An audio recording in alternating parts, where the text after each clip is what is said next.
आज हम रामायण के लाइफ लेसन्स के बारे में बात करने वाले हैं जो आपके जीवन के हर एक पहलू को पूरी तरह से बदल देगा और आप अपने जीवन में आगे जा पाएंगे। इसमें हम बात करेंगे 14 लाइफ लेसन्स के बारे में जो बताएगी सफलता का सिद्धांत क्या है, एक खुशहाल जिंदगी कैसे बिताई जाए और कुछ बहुत जरूरी मैनेजमेंट लेसन्स के बारे में। हमारे घर में बड़े बुजुर्ग रामायण को बहुत ही पवित्र मानते हैं, साथ ही उसकी सीख भी देते हैं और अपने बच्चों को उसे जीवन में उतारने की कोशिश भी करते हैं। रामायण में भगवान राम के वनवास काल की कहानी इंसानों को बुराई पर अच्छाई की जीत, विविधता में एकता, बच्चे के रिश्ते नाते, अच्छी संगति, सच्ची भक्ति, माफ करने का चरित्र, सबसे समान व्यवहार करना, भगवान पर विश्वास करना, ऐसी चीजें सिखाई गई हैं। मगर रामायण सिर्फ एक कहानी नहीं बल्कि प्राचीन काल के ऋषि मुनियों द्वारा धर्म और कर्म का पालन करने के महत्व को समझाने के लिए उपयोग किए जाने वाला एक एजुकेशन मीडिया।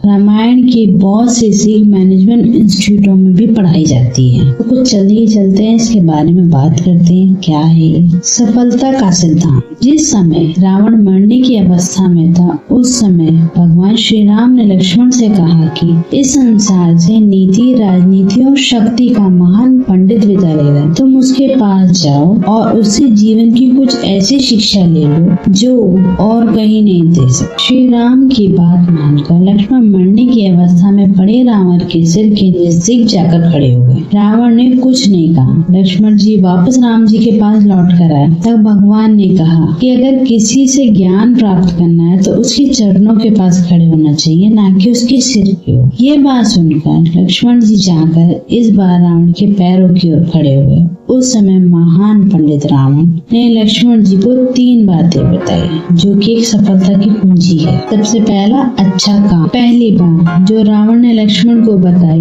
वह ये थी कि शुभ कार्य जितनी जल्दी होकर डालना और अशुभ को जितना हो सके टाल देना ही चाहिए। श्री राम को पहचान नहीं सका और उनकी शरण आने में देरी कर दी, इसलिए मेरा ये हाल हुआ। दुश्मन को कम समझना। दूसरी बात ये है कि अपने दुश्मन और अपने शत्रु को कभी छोटा नहीं समझना चाहिए। मैंने जिन्हें साधारण वानर और भालू समझा था वो मेरी पूरी सेना को नष्ट कर गया। मैंने जब ब्रह्मा जी से अमरता का वरदान मांगा था तब मैंने बोला था मुझे मनुष्य और वानर के अतिरिक्त कोई ना मार सके, कि मैं मनुष्य और वानर कुछ समझता था। यही मेरी एक गलती। राज की बातों को राज ही रखो। रावण ने लक्ष्मण जी को तीसरी और अंतिम बात ये बताई कि अपने जीवन में कोई राज है तो उसे अपने तक ही सीमित रखो। यही चूक मैं कर चुका हूँ क्योंकि विभीषण को मैंने मृत्यु का राज बता दिया था। यही मेरे जीवन की सबसे बड़ी गलती। खुशहाल जिंदगी जीने की सीख। विविधता, डाइवर्सिटी।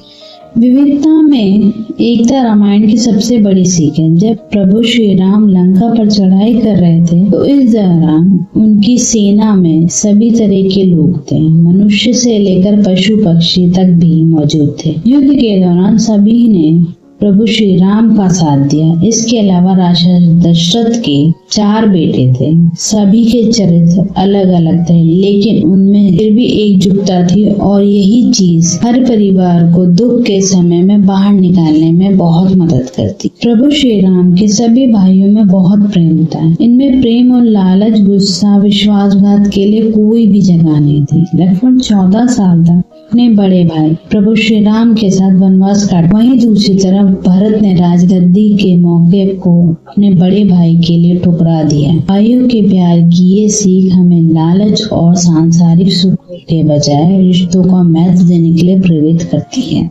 भगवान श्री रामचंद्र का व्यक्तित्व मर्यादा और अनुशासन पूर्ण था। उन्होंने मर्यादा में रहकर अपने जीवन की सभी जिम्मेदारियों को बहुत ही अच्छे से निभाया। प्रभु श्री राम के जीवन से हमें ये सीखना चाहिए कि मर्यादा अनुशासन में रहकर भी हम एक बेहतर इंसान बन सकते। विनम्रता। भगवान राम का व्यवहार बहुत ही विनम्रतापूर्ण था। सभी के प्रति सम्मान का भाव जो हमें उनके जीवन से सीखना चाहिए। हमें पद और उम्र का भेदभाव के बावजूद सबसे एक जैसा व्यवहार करना चाहिए। पशुओं के प्रति प्यार और दया भी हमारे मन में होनी चाहिए। संगति। यह ग्रंथ हमें अच्छी संगति का महत्व बताता ही है। कैकेयी राम को अपने पुत्र से ज्यादा चाहती थी, लेकिन दासी मंथरा की बुरी सोच और गलत व्यवहार में आकर वह राम को 14 वर्ष का वनवास मांग लेती। इसलिए हमें सीख मिलती है कि हमें अच्छी संगति बनाना चाहिए ताकि नेगेटिव चीजें हम पर हावी ना हो। एक जरूरतमंद दोस्त की मदद करें। हनुमान जी ने भगवान राम के प्रति अटल विश्वास और प्यार का परिचय दिया। उनकी अपार लगन और भगवान राम के प्रति निस्वार्थ सेवा हमें सिखाती है कि जरूरत समय किस तरह मदद की जाती है। बहुत बताती है कि हमें किसी संदेह के दुख अपने प्रिय और चरण एक जरूरतमंद दोस्त की मदद करें। हनुमान जी ने भगवान राम के प्रति अटल विश्वास और प्यार का परिचय दिया है। उनकी अपार लगन और भगवान राम के प्रति निस्वार्थ सेवा हमें सिखाती है कि एक दोस्त की जरूरत के समय किस तरह से मदद की जाती है। यह बताती है कि हमें किस संदेह के खुद को अपने प्रिय के चरणों में आत्मसमर्पण करना चाहिए। जब हम अपने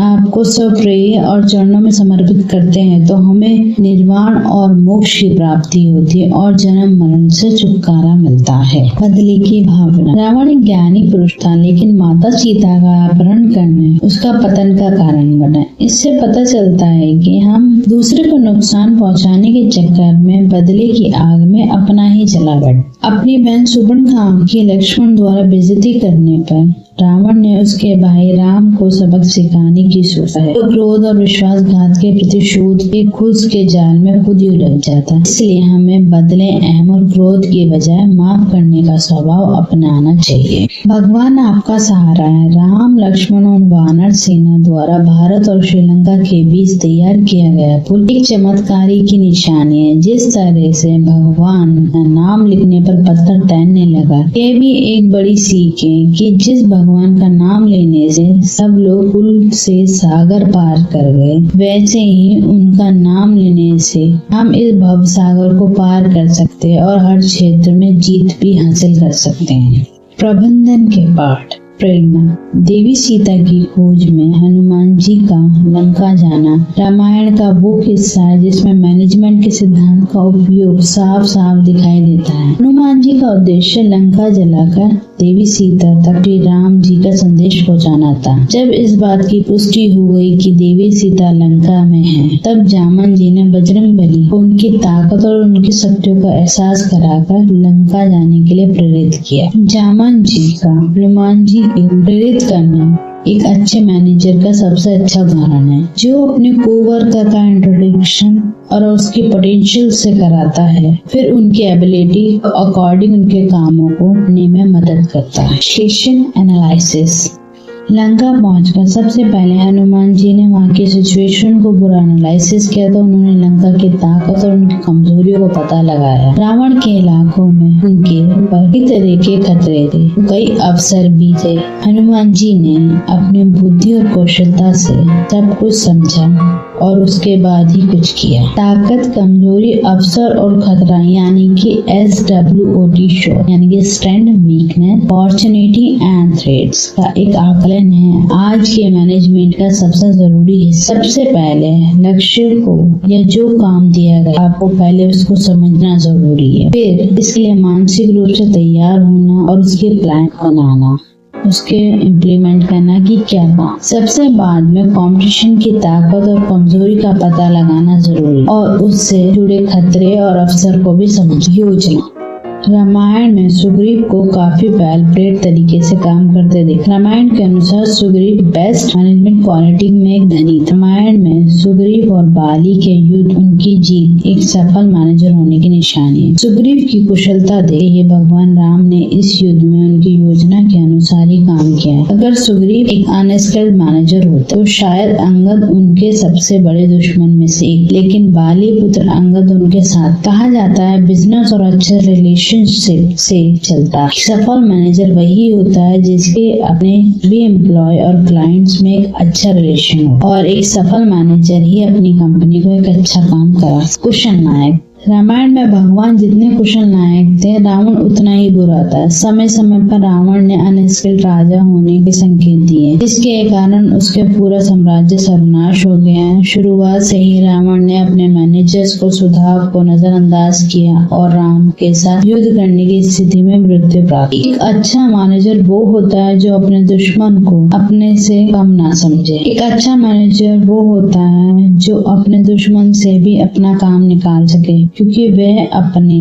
साथ काम करने वाले लोगों के सुझावों को भी सुनता है और अमल करता है, खास तौर पर जब एक कंपनी को उनके ज्यादा जरूरत होती है। लेकिन ये रावण की मिसमैनेजमेंट ही था, जिसकी वजह से उसकी सेना का सबसे बुद्धिमान और कुशल सेनापति विभीषण बीच युद्ध छोड़कर भगवान श्री राम के पास नेताओं को बनाते हैं। लंका में माता सीता को खोजने के बाद हनुमान जी ने अपनी इच्छा अनुसार रावण को सोने की लंका को जलाकर रख, मगर भगवान राम हनुमान जी के इस निर्णय से काफी दुखी थे, जिसके बाद हनुमान जी ने किसी भी तरह का निर्णय लेना बंद कर दिया। हनुमान जी के इस निर्णय लेने की क्षमता को सुधारने के लिए राम जी ने खुद को पूरे सिनेरियो से हटा दिया। युद्ध के दौरान भगवान राम और लक्ष्मण का अपहरण पाताल लोक ले गए। केवल हनुमान जी के पास ही उनको बचाने की बौद्धिक और शक्ति थी। हनुमान जी राम लक्ष्मण जी के उस रावण के चंगुल से बचा कर लाए और हनुमान जी ने अपनी शक्तियों का एहसास हुआ और हनुमान जी